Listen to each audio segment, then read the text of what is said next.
Hello दोस्तों, तो आप सभी का स्वागत है हमारे यूट्यूब चैनल बड़ा कैरियर पर। तो आज हम लोग पढ़ेंगे क्लास 10th का इकोनॉमिक्स। और इसका कौन सा चैप्टर है?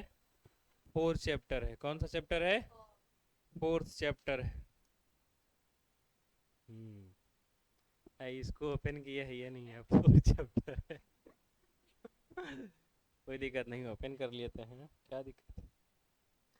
चलिए, तो अब हम लोग इसमें पढ़ेंगे चैप्टर 4। क्या है? हमारी वित्तीय संस्थाएं। तो आज हम लोग पढ़ेंगे फोर्थ चैप्टर, यानी हमारी वित्तीय संस्थाएं। तो हम लोग इस चैप्टर को, जैसे पीछे जो भी चैप्टर पढ़े हैं सब लाइन बाय लाइन ही पढ़े हैं, इसको भी उसी तरीके से पढ़ाया जाएगा, लाइन बाय लाइन। ठीक ना? तो इसको थोड़ा जूम भी आता है ऑप्शन हो। क्या हुआ? कॉमेडी कर रही हो? अंजलि वो है यहाँ पे, कॉमेडी कर रही है, बकलोल है। हमको कुछ जा रहा है। हम तो कुछ बोलेंगे फिर। चलिए देखते हैं। हम लोग कहता है कि हम देख चुके हैं कि मुद्रा की आवश्यकता को पूरा करने के लिए हमें साख अथवा ऋण की जरूरत पड़ती है। साख का मतलब आपको बताया गया था। साख का शाब्दिक अर्थ क्या होता है? विश्वास होता है। ऋण मतलब हो गया कर्ज। अगर आप पे कोई विश्वास करता है तभी वो व्यक्ति आपको क्या दे सकता है? कर्ज दे सकता है। इसलिए ऋण जब आपको लेना होगा तो साख की जरूरत पड़ेगी। कहता है कि हमारे रोजमर्रा के जीवन में जो साख अथवा ऋण की आवश्यकता होती है उसकी पूर्ति राज्य के वित्तीय संस्थाओं द्वारा संपन्न होती है। वित्तीय संस्था क्या है? इसमें हम लोग आगे बात करेंगे। अगर हमको कर्ज चाहिए तो हम क्या करेंगे? बैंक से लोन लेंगे। तो बैंक हमारा क्या हो गया? वित्तीय संस्था। इसमें हम लोग आगे ही बात करेंगे। कहता उसकी पूर्ति कौन करेगा? वित्तीय संस्था के द्वारा होती है। आज के आर्थिक जीवन में साख अथवा ऋण की भूमिका बहुत महत्वपूर्ण हो गई है। किसी भी आर्थिक क्रिया को संपन्न करने के लिए व्यक्ति विशेष, चाहे वह कितना भी बड़ा साधन संपन्न क्यों न हो, वह अपने उपलब्ध साधनों के माध्यम से औद्योगिक और व्यावसायिक आवश्यकताओं की पूर्ति नहीं कर सकता है। मतलब सोच समझे बात को। आप कितना भी बड़ा हो, कभी ना कभी आपको किसी दूसरे की जरूरत पड़ सकती है। उसी तरीके से कह रहा है कि आप कितना भी बड़ा व्यक्ति हो, आपको लोन की जरूरत पड़ेगी। तो आप कहाँ जाएंगे? वित्तीय संस्था के पास जाएंगे, और वो वित्तीय संस्था आपको उसमें क्या करेगा? मदद करेगा। ठीक है।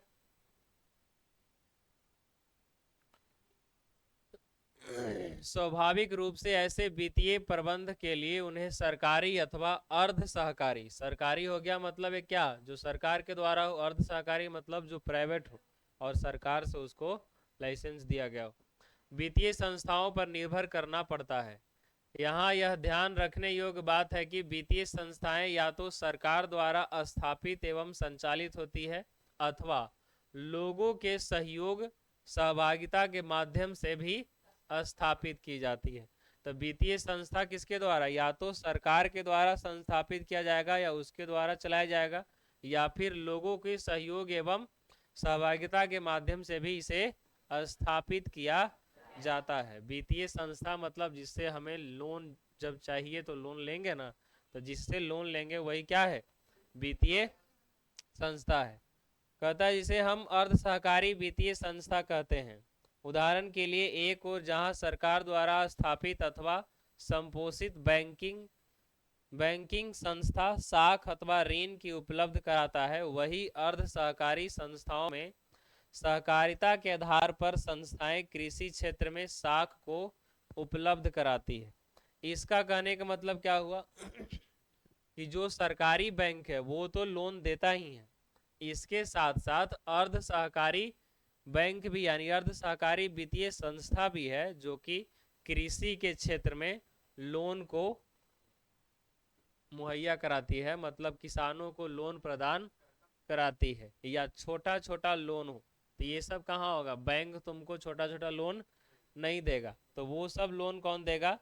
वो सब लोन देगा क्या अर्ध संस्थाओं में सहकारिता के आधार पर क्या दिया जाता है? संस्थाएं कृषि क्षेत्र में भी साख को क्या करती है?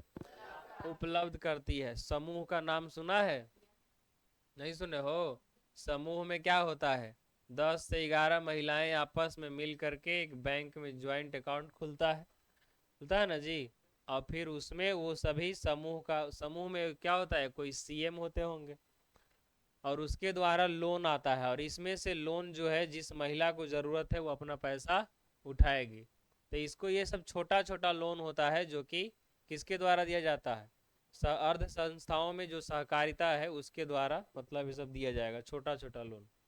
बिहार के संदर्भ में बिस्कोमान जैसी सहकारिता के संदर्भ में भी ऐसी सहकारिता के संदर्भ में ऐसी संस्था है जो खासकर कृषि के क्षेत्र में साख अथवा ऋण की उपलब्ध कराती है। तो बिहार में बिस्कोमान कराता है कौन? एक सहकारिता के संदर्भ में ही संस्था है जो कि कृषि लोन उपलब्ध कराती है। मतलब जो किसान को लोन चाहिए छोटा छोटा, वो यहाँ से लोन क्या कर सकता है? ले सकता है। देश के अन्य राज्यों में भी इसी तर्ज पर सहकारिता की शीर्ष संस्था काम कर रही है। ऐसी संस्थाएं बैंकिंग व्यवस्था के सहकारिता क्षेत्र की संस्था कही जाती है। वर्तमान में बांग्लादेश में सूक्ष्म वित्तीय संस्थाओं क्या है? सूक्ष्म वित्तीय संस्थाओं, जिसको माइक्रो फाइनेंस कहते हैं, माइक्रो फाइनेंसिंग कहते हैं, की सफलता से प्रेरित होकर हमारे यहाँ भी ऐसे प्रयास किए जा रहे हैं जिससे छोटे स्तर पर आपसी सहयोग के माध्यम से साख अथवा ऋण की उपलब्धता गांव के छोटे किसानों के लिए किया जा रहा है। तो वही चीज तो समूह में भी है। समूह में कौन जुड़ता है? गरीब महिलाएं, जो छोटा छोटा किसान है, वो सब आपस में जुड़ करके उनको भी लोन क्या किया जाता है? दिया जाता है। तो यही चीज इसमें कह रहा है। आगे हम लोग देखते हैं। कहता है कि इस अध्याय में वित्तीय संस्थाओं की विस्तृत चर्चा करेंगे जो हमारे नित्य जीवन में साख अथवा ऋण की उपलब्ध कराता। तो वित्तीय संस्था यानी जिससे हम कर्ज लेते हैं, जिससे क्या करते हैं? यानी लोन लेते हैं। तो लोन आपको चाहिए, कहाँ जाएगा? नॉर्मली लोन लेने कहाँ जाता है व्यक्ति? बैंक के पास। अब बैंक भी अलग अलग प्रकार के हैं, तो वही सब क्या कहलाते हैं? वित्तीय संस्थाएं। तो इस चैप्टर में हम लोग क्या पढ़ेंगे? वित्तीय संस्थाएं। क्या पढ़ेंगे? वित्तीय संस्थाएं। तो चलिए अब हम लोग शुरू करते हैं वित्तीय संस्थाएं, जिसको अंग्रेजी में क्या कहते हैं? Financial institution. ठीक है। कहता है कि वित्तीय संस्थाएं मौद्रिक क्षेत्र में देश अथवा राज्य की ऐसी संस्था को कहते हैं जो लोगों की आवश्यकताओं को पूरा करने हेतु साख एवं मुद्रा संबंधित कार्यों का संपादन करती है। मतलब लोगों की आवश्यकता हेतु क्या है? साख अथवा मुद्रा संबंधी यानी पैसे से संबंधित विभिन्न प्रकार के कार्यों को जो संस्था करती है उसी को हम लोग क्या कहते हैं? वित्तीय संस्था। और ऐसा काम कौन करेगा? बैंक करेगा। अरे तुमको पैसा रखना है, कहाँ रखोगे? बैंक में। बैंक अकाउंट खुलवाओगे ना, उसी में रखोगे। लोन चाहिए, कहाँ जाएगा? बैंक में जाएगा। तो इसी को कहा जाता है वित्तीय संस्थाएं। कहता है कि वित्तीय संस्थाओं के द्वारा कृषि, उद्योग, व्यापार जैसे आर्थिक कार्यों के लिए मौद्रिक प्रबंधन किया जाता है। ये संस्थाएं समाज के आर्थिक विकास के लिए उनकी आवश्यकताओं के अनुरूप अल्पकालीन मतलब कम समय के लिए, मध्यकालीन मतलब कुछ दिन के लिए, दीर्घकालीन मतलब लॉन्ग टाइम हो गया कि 10 साल 20 साल, जैसे होम लोन लेता है तो वो 25 साल 30 साल का होम लोन रहता है। आप इतना दिन में उसको क्या करिए? क्लियर कर सकते हैं। तो इसमें अलग अलग हो गया। अल्पकालीन हो गया जो कम समय में लोन आप जमा कर सकते हैं, मध्यकालीन जो बीच में हो गया, और दीर्घकालीन मतलब लॉन्ग टाइम हो गया। ठीक है। दीर्घकालीन साख अथवा ऋण की सुविधा प्रदान करती है। तो बैंक जो है वो 3 प्रकार के लोन देगा, अल्पकालीन, मध्यकालीन और दीर्घकालीन। बैंक कहे यानी वित्तीय संस्थाएं। तो वित्तीय संस्थाएं 3 प्रकार के लोन देता है। आगे हम लोग इसमें पढ़ेंगे कि कौन दीर्घकालीन लोन देता है, कौन अल्पकालीन देता है और कौन मध्यकालीन देता है। ठीक है। कहता है किसी भी आर्थिक और व्यवसायिक कार्य के संपादन के लिए रुपये पैसे की आवश्यकता होती है। किसी भी उद्यमी के पास इतना अधिक आर्थिक साधन नहीं होते हैं कि वो अपने बलबूते पर अपने व्यवसाय को चला सके। ऐसी परिस्थिति में वित्तीय संस्था उनके लिए उनकी आवश्यकता एवं मांग के अनुरूप वित्तीय साधन उपलब्ध कराती है। वित्तीय साधन कहने का मतलब पूंजी, पैसा उपलब्ध उसको कराया जाता है। अब कोई भी बिजनेस है तो बिजनेस में जितना रुपया लगाया जाए उतना ही कम है, तो ज़्यादा से ज़्यादा किसके पास पैसा नहीं ना हो सकता है, तो इसलिए वो उसके पास पैसे की कमी है तो वो क्या करेगा, वित्तीय संस्था से लोन लेगा। क्या करेगा, वित्तीय संस्था से लोन लेगा। तो अब इसमें और आगे देखते हैं वित्तीय संस्था के बारे में। कहता है हमारे देश की वे संस्थाएं जो आर्थिक विकास के लिए उद्यम एवं व्यवसाय के वित्तीय संस्थाओं की पूर्ति करता है, ऐसी संस्थाओं को वित्तीय संस्थाएं कहते हैं। आवश्यकता को पूरा करता है ना। कहता है मुख्यतः ये वित्तीय संस्थाएं राज्य संपोषित होती है और देश के केंद्रीय बैंक जिसे हम क्या कहते हैं यानी रिजर्व बैंक ऑफ इंडिया यानी आरबीआई कहते हैं, के दिशा निर्देशन के अंतर्गत एक निश्चित मापदंड पर काम करती है। तो वित्तीय संस्था क्या है, तो वित्तीय संस्था वही है जो उद्यमी और व्यवसाय के वित्तीय आवश्यकता को, अब कोई व्यक्ति व्यवसाय कर रहा है, व्यवसाय करना मतलब क्या हो गया, व्यापारी, समझ रहे बात को, जो एक सामान खरीदे दूसरा से क्या कर रहा है, बेच रहे हैं। उद्यमी मतलब किसी चीज का क्या कर रहे हैं, उत्पादन कर रहे हैं, ठीक है। तो ये सबको क्या करेगा, पैसा की जरूरत पड़ेगा। वित्तीय आवश्यकता मतलब पैसा ही होता है, पैसा से ही हम सब कुछ खरीद सकते हैं। तो वही है, जो संस्था उद्यम और व्यवसाय को वित्तीय आवश्यकता को पूरा करता है उसी को हम लोग क्या कहते हैं, वित्तीय संस्थाएं कहते हैं। ये जो संस्था है राज्य संपोषित होता है, मतलब राज्य सरकार के द्वारा क्या किया जाता है, अंतर्गत वो सब आता है, लेकिन वो नियम कानून किसका पालन करेगा, आरबीआई। आरबीआई हमारा बैंकों का बैंक है, समझ रहे बात को, इसलिए आरबीआई जो भी नियम कानून लाता है वो सब ये हमारे वित्तीय संस्था को यानी बैंक को वो लॉ फॉलो करने होते हैं। कहता है कि सरकारी वित्तीय संस्थाएं क्या है, सरकारी वित्तीय संस्था कहता है कि सरकार द्वारा स्थापित एवं संपोषित वित्तीय संस्था को क्या कहते हैं, सरकारी वित्तीय संस्थाएं। जैसे state bank of India SBI जिसको कहते हैं, ये सरकारी बैंक है। और क्या है, बैंक ऑफ इंडिया है, सेंट्रल बैंक ऑफ इंडिया, ये भी क्या है, सरकारी बैंक है। पंजाब नेशनल क्या है, सरकारी बैंक है। इलाहाबाद बैंक क्या है, सरकारी बैंक। लेकिन अब ये जो बैंक है ना कुछ कुछ में मर्ज हो गया है, तो एसबीआई हमारा सरकारी है, पंजाब नेशनल भी क्या है, सरकारी है, सेंट्रल बैंक ऑफ इंडिया भी क्या है, सरकारी है। तो ये सब सरकारी वित्तीय संस्था है। तो वित्तीय संस्था कहने का मतलब आपके दिमाग में वही आना चाहिए जो विभिन्न प्रकार के साख अथवा ऋण को भुगतान करता है, मतलब जो ऋण उपलब्ध कराता है वही क्या कहलाएगा, वित्तीय संस्था। या हम पैसे से संबंधित विभिन्न प्रकार के कार्य को कराने के लिए जिस संस्था के पास जाते हैं वही संस्था क्या कहलाता है, वित्तीय संस्था। और वित्तीय संस्था कहने का मतलब होता ही है बैंक। क्या होता है, बैंक। कोई दिक्कत इसमें। तो अब हम लोग आगे आते हैं, तो ये आप ये ध्यान में रखिएगा कि हमारा सरकारी वित्तीय संस्था क्या है। तो सरकारी वित्तीय संस्था क्या होगा, जो सरकार के द्वारा स्थापित किया जाएगा और वो सरकार के द्वारा ही क्या चलाया जाएगा। जैसे उसमें जो बैंक मैनेजर है वो भी सरकारी, जितने भी स्टाफ है सब क्या होगा, सरकारी होगा। तो वो सरकारी वित्तीय संस्था हो गया, ठीक है। अब आते हैं अर्ध सहकारी वित्तीय अर्ध सरकारी वित्तीय संस्थाएं। कहता है ऐसी वित्तीय संस्थाएं जो सरकार के केंद्रीय बैंक कौन है, इसका स्थापना कब हुआ है, 1935 ईस्वी में। कब हुआ रे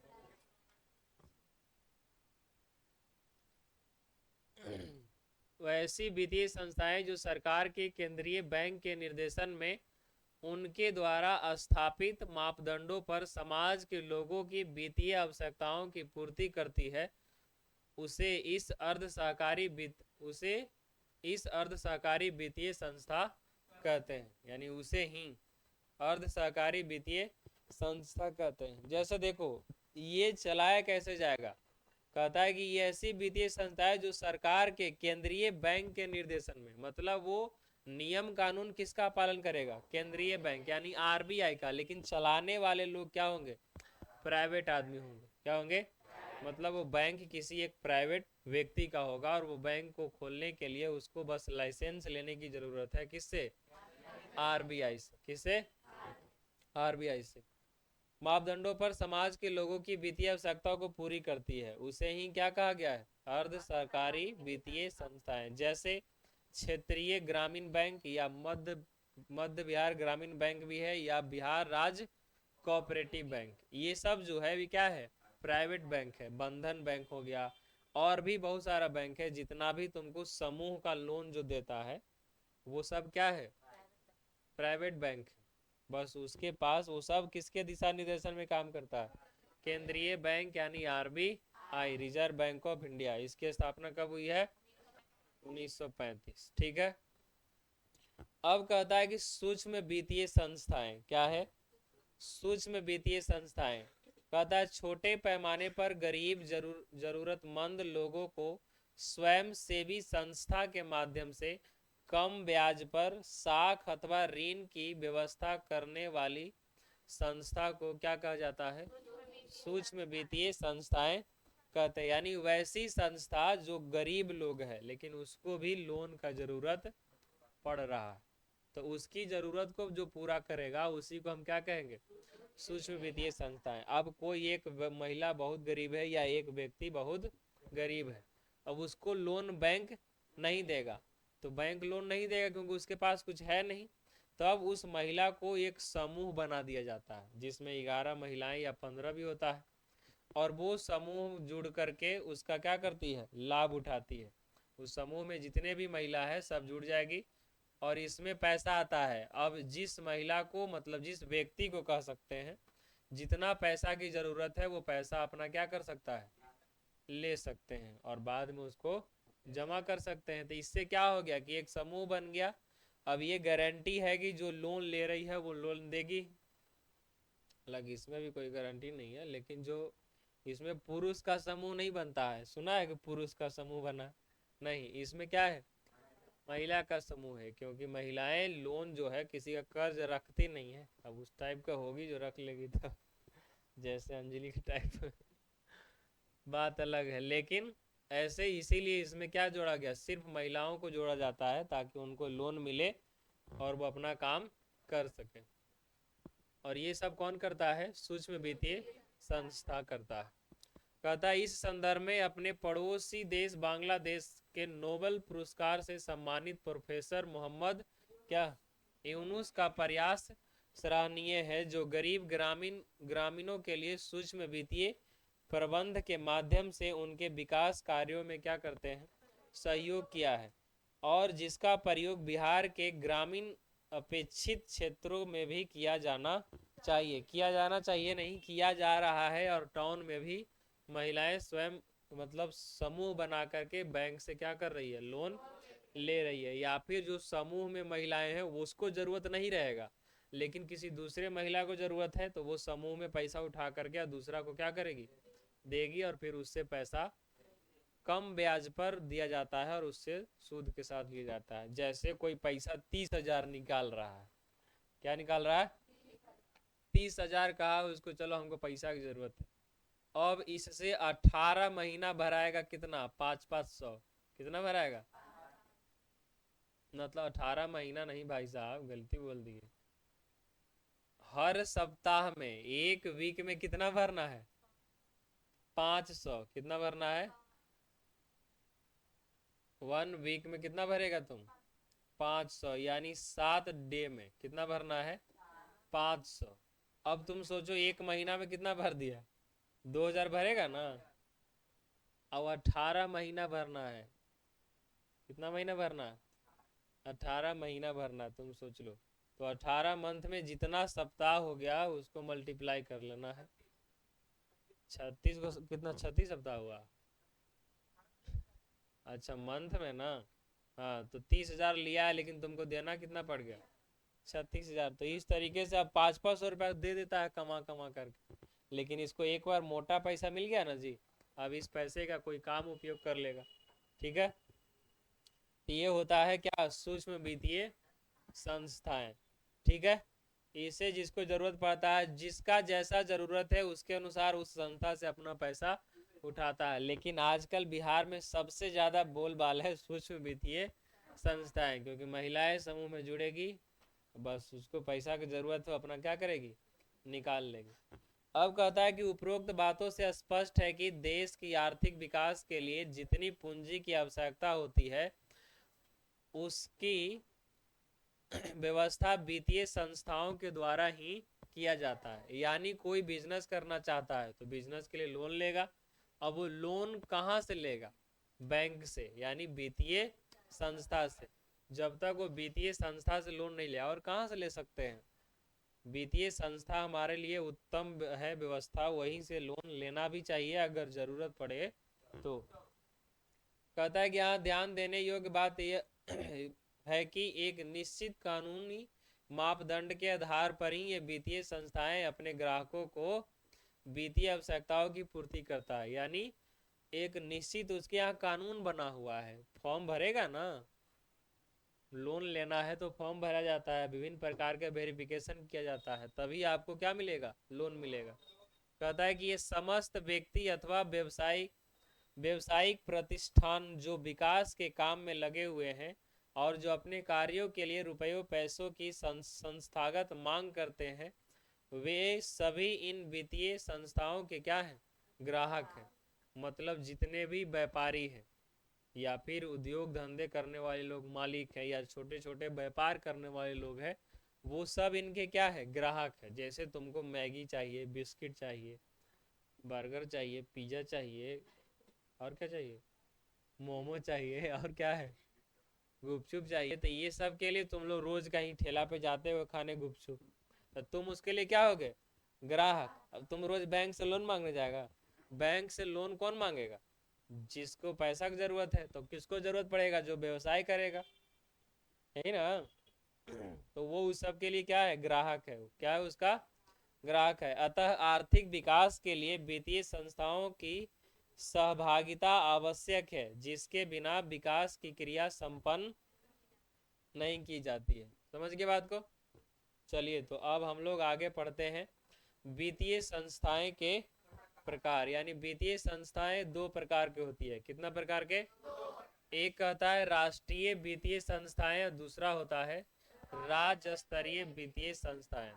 एक हो गया हमारा राष्ट्रीय वित्तीय संस्था, उसको क्या कर रहे हैं, नेशनल फाइनेंशियल इंस्टीट्यूशन, और एक हो गया स्टेट लेवल फाइनेंशियल इंस्टीट्यूशन। ठीक है, तो ये एक हमारा हो गया राष्ट्रीय, मतलब जो देश के लेवल पर होगा, क्या होगा, और एक क्या है राज्य स्तरीय, मतलब ये राज्य के लेवल पर होगा। ठीक है, तब हम लोग ये दोनों को देखते हैं क्या क्या है। तो आप यहाँ ध्यान में रखेंगे वित्तीय संस्थाएं कितने प्रकार के होते हैं, कौन कौन। चलिए अब कहता है कि सर्वप्रथम यहाँ राष्ट्रीय स्तर पर वित्तीय संस्थाओं की क्या करेंगे, चर्चा। यानी हम लोग पहले पढ़ेंगे राष्ट्रीय वित्तीय संस्थाएं। तो राष्ट्रीय वित्तीय संस्थाएं क्या है, कहता है ऐसी वित्तीय संस्थाएं जो देश के लिए वित्तीय और साख नीतियों का निर्धारण एवं निर्देशन करती है तथा राष्ट्रीय स्तर पर वित्त प्रबंधन के कार्यों का संपादन करती है, उसे हम क्या कहते हैं, राष्ट्रीय वित्तीय संस्थाएं। देखो राष्ट्रीय वित्तीय संस्था कहने का मतलब क्या हो गया, जो पूरे देश में उसका अलग अलग जगह पे क्या हो, ब्रांच, क्या हो, अलग अलग जगह पे ब्रांच हो, और वो क्या करता हो, वित्तीय और साख नीति का निर्धारण करता हो। क्या करता हो, साख वित्तीय और क्या करता हो, साख नीतियों का निर्धारण, कि किस नियम के अनुसार किसी व्यक्ति को कर्ज देना चाहिए। अब कर्ज तुमको देगा तो वो लेगा ना बॉन्ड के रूप में कुछ अपना, तुम घर का जमीन दो, जमीन का कागज दो, या कुछ और भी लोन के रूप में क्या करेगा, उसके पास जमा करेगा ना, तभी वो तुमको क्या करेगा, लोन देगा। बिना कोई प्रूफ का लोन नहीं देगा। तो ये हमारा हो गया राष्ट्रीय वित्तीय संस्था। अब पता है कि इसके दो महत्वपूर्ण अंग है, इसके भी कितने अंग हो गया, दो महत्वपूर्ण अंग है। पहला क्या है, भारतीय मुद्रा बाजार, और एक हमारा क्या है, भारतीय पूंजी बाजार, यानी इंडियन मनी मार्केट और एक इंडियन कैपिटल मार्केट। अब हम ये दोनों पॉइंट को समझेंगे कि क्या होता है। इंडियन मनी मार्केट और इंडियन कैपिटल मार्केट।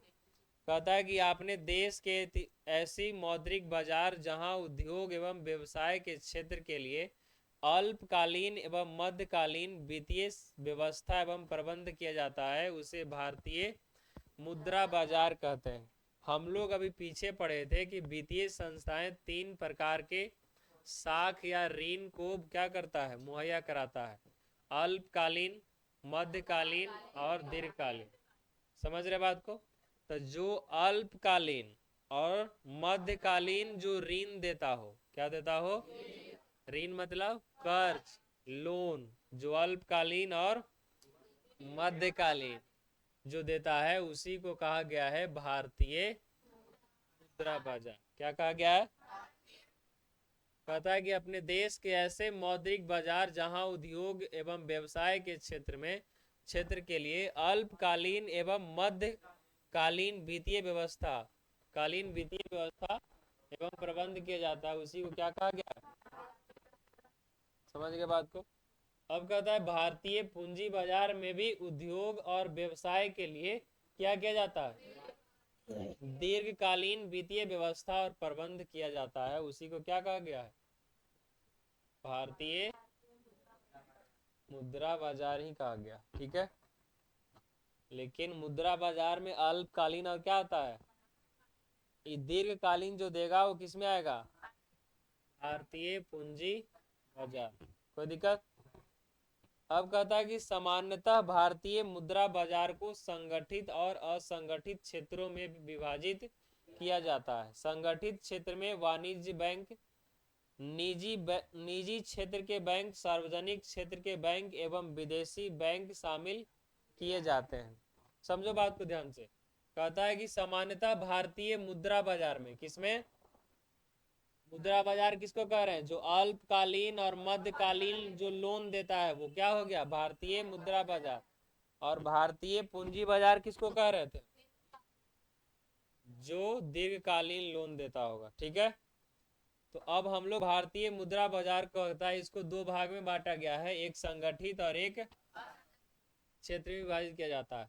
संगठित क्षेत्र समझना, संगठित क्षेत्र में कहता है वाणिज्य बैंक, यानी जिसको कॉमर्शियल बैंक कहते हैं। क्या कहते हैं? तो जो बिजनेस के लिए लोन देता होगा, बड़ा बड़ा बिजनेस के लिए जो लोन देता होगा वही हमारा क्या हो गया? वाणिज्य बैंक।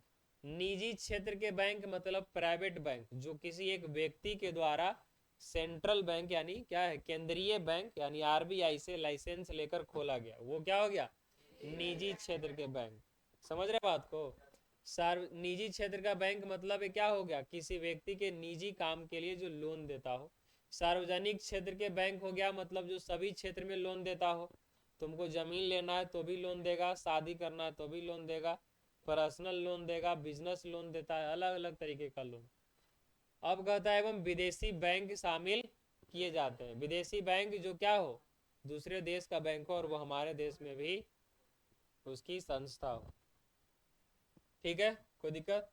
ये हो गया क्या? असंगठित क्षेत्र। जबकि असंगठित क्षेत्र में देसी बैंकर है। कौन कौन है? जिसमें गैर बैंकिंग वित्तीय कंपनियां शामिल की जाती है। देसी बैंकर मतलब जो हमारे देश के ही क्या हो? बैंक हो, उसको किसमें किया गया है? असंगठित क्षेत्र में। ठीक है, कहता देश के संगठित बैंकिंग प्रणाली निम्नलिखित तीन प्रकार की बैंकिंग व्यवस्था के रूप में कार्यशील है। अब जो संगठित है क्या है? भारतीय मुद्रा बाजार को दो भाग में, संगठित और एक असंगठित। संगठित समझ गए? जो वाणिज्य हो, निजी क्षेत्र का बैंक हो, सार्वजनिक क्षेत्र का बैंक हो या विदेशी बैंक हो, ये सब क्या कहलाएगा? संगठित क्षेत्र। असंगठित में आएगा देसी बैंकर, जिसमें गैर बैंकिंग वित्तीय कंपनियां, वो बैंक नहीं है लेकिन फिर भी बैंक का काम वो सब आएगा इसमें। अब कहता है कि संगठित क्षेत्र का जो बैंक है उसको कितना भाग में बांटा गया है? तीन भाग में। पहला क्या है? केंद्रीय बैंक, जिसको हम लोग क्या कहते हैं? Central bank. क्या कहते हैं? तो चलिए, कहता है भारत में रिजर्व बैंक ऑफ इंडिया, जिसको आरबीआई कहते हैं। क्या कहते हैं? देश की केंद्रीय बैंक है। तो देश का केंद्रीय बैंक कौन है? RBI, reserve bank of India. यह देश का शीर्ष बैंकिंग संस्था के रूप में बैंकिंग, वित्तीय और आर्थिक क्रियाओं का दिशा निर्देशन एवं संचालन में सहयोग करती है। ये जो केंद्रीय बैंक है, ये ये हमारा सबसे, देश का मतलब शीर्ष स्थान पर यही बैंक है। इसका काम क्या है आरबीआई का, कि जिस देश में हमारे जितने भी बैंक हैं वो सबके लिए नियम कानून बनाना, और उसी नियम कानून को पालन करके ही जितने भी हमारे बैंक है, एसबीआई है, बीओआई है, जितना भी बैंक है, इलाहाबाद बैंक हो गया, सेंट्रल बैंक हो गया, पंजाब बैंक हो गया, और क्या हो गया, आईसीआईसी हो गया, एक्सिस बैंक हो गया, एयरटेल बैंक हो गया, पेटीएम भी एक बैंक था लेकिन वो क्या हो गया, बंद हो गया। पेटीएम जो है आरबीआई के गाइडलाइंस जो दिया गया है इनके द्वारा, वो क्या हो गया, बंद हो गया। क्या हो गया है, बंद हो गया। तो पेटीएम बंद नहीं हुआ है, पेटीएम का भी एक बैंक था, वो क्या हो गया, बंद हो गया, क्योंकि वो आरबीआई का जो नियम कानून था उसको पालन नहीं कर रहा। बहुत दिन से उसको चेतावनी दिया जा रहा था कि भाई कर लो, लेकिन नहीं किया, वो तो क्या हो गया, बंद हो गया। तो समझिए बात को। अब दूसरा हम लोग समझते हैं वाणिज्य बैंक यानी कॉमर्शियल। कहता है देश में अनेक वाणिज्य बैंक के द्वारा बैंकिंग एवं वित्तीय क्रियाओं का संचालन होता है। अधिकतर वाणिज्य बैंक सरकार के सीधे नियंत्रण में काम करती है, जिसे राष्ट्रीयकृत वाणिज्य बैंक कहते हैं। वाणिज्य बैंक वही हो गया जो हमारे पास क्या हो,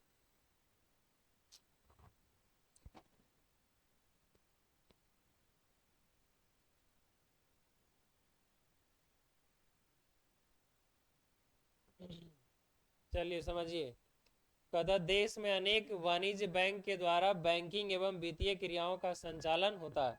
हमारे देश में बहुत सारा बैंक है जो क्या करता है, वाणिज्य बैंक मतलब बैंकिंग एवं वित्तीय क्रिया को क्या करता है, संचालन करता है। लेकिन इसमें कह रहा है कि जो अधिकतर वाणिज्य बैंक है वो सब सरकार के नियंत्रण में काम करती है, इसीलिए उसको कहा गया है राष्ट्रीय कृत वाणिज्य बैंक। तो राष्ट्रीय कृत वाणिज्य बैंक क्या है, तो वैसा वाणिज्य बैंक जो सरकार के नियंत्रण में काम करती है उसे क्या कहते हैं, ठीक है। और अन्य ऐसी वाणिज्य बैंक है जो निजी क्षेत्र की वाणिज्य बैंक कही जाती है। ऐसे बैंक जिसके नाम के अंत में सीमित दायित्व यानी जिसको क्या लगा होता है, तो देखता है कि कोई भी बैंक होगा उसके आगे लिखा होता है एलटीडी, क्या लिखा होगा, मतलब वो समझ जाना है कि वो प्राइवेट बैंक है यानी कॉमर्शियल बैंक है, जो निजी क्षेत्र में काम करता है। कहता वे बैंक निजी क्षेत्र के बैंक होती है, ठीक है। तीसरा अब हमारे पास आता है सहकारी। कौन आता है, सहकारी बैंक, जिसको कोऑपरेटिव बैंक कहते हैं। क्या कहते हैं, कोऑपरेटिव बैंक कहते हैं। सरकार सहकारिता क्षेत्र में आपसी समझौता और सद्भावना के आधार पर अनेक वित्तीय संस्थाएं कार्यशील है। सहकारी बैंक अलग अलग राज्यों में अलग अलग नाम से जाना जाता है। समझ रहे बात को, सहकारी बैंक यानी कोऑपरेटिव बैंक इसको कह रहे हैं। क्या कह रहे हैं, कोऑपरेटिव बैंक कर रहे हैं। क्या कर रहा है अजीत, कहता है कि सहकारी क्षेत्र में आपसी सहयोग और सद्भावना के आधार पर अनेक वित्तीय संस्थाएं कार्यशील है। सहकारी बैंक अलग अलग राज्यों में उसको क्या है, अलग अलग नाम से जाना जाता है। यद्यपि ये बैंक केंद्रीय बैंक के दिशा निर्देशन पर काम करती है। ये सब आरबीआई के दिशा निर्देशन पर ही काम करेगी। अगर जो नहीं करेगा वो पेटीएम के जैसा ही क्या होगा, बंद हो जाएगा। किंतु इसकी व्यवस्था का संचालन किसके द्वारा किया जाता है, राज्य सरकार के द्वारा किया जाता है। व्यवस्था कौन करेगा, राज्य सरकार, लेकिन वो काम करेगा अपने ही।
तो चलिए हम लोग सहकारी बैंक समझ रहे हैं, कोऑपरेटिव बैंक समझ रहे थे ना।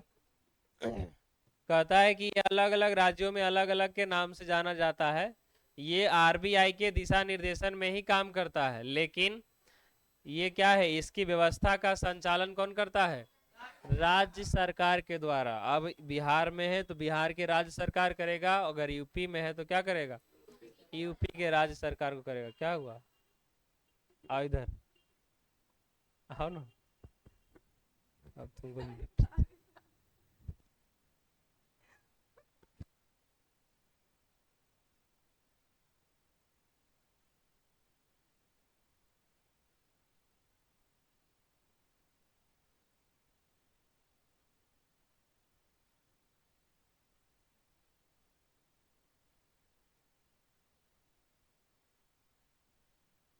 चलिए यहाँ तक समझ गए सब? कोई दिक्कत किसी को?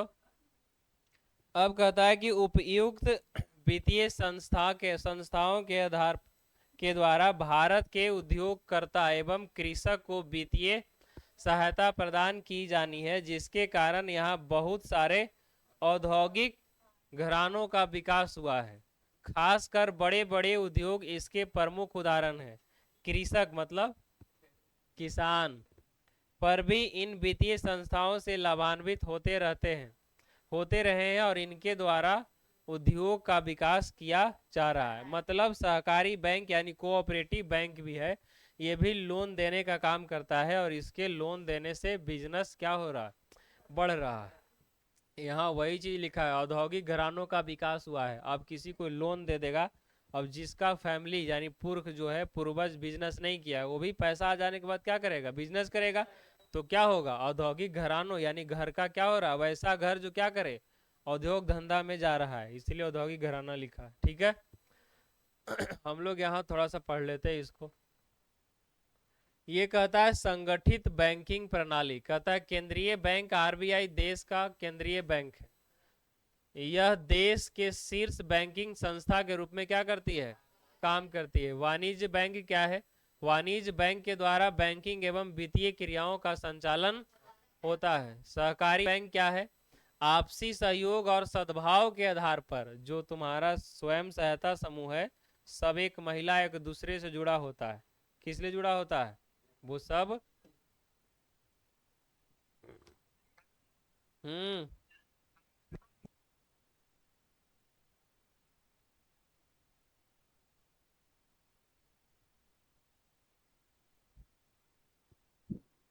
चलिए समझिए बात को।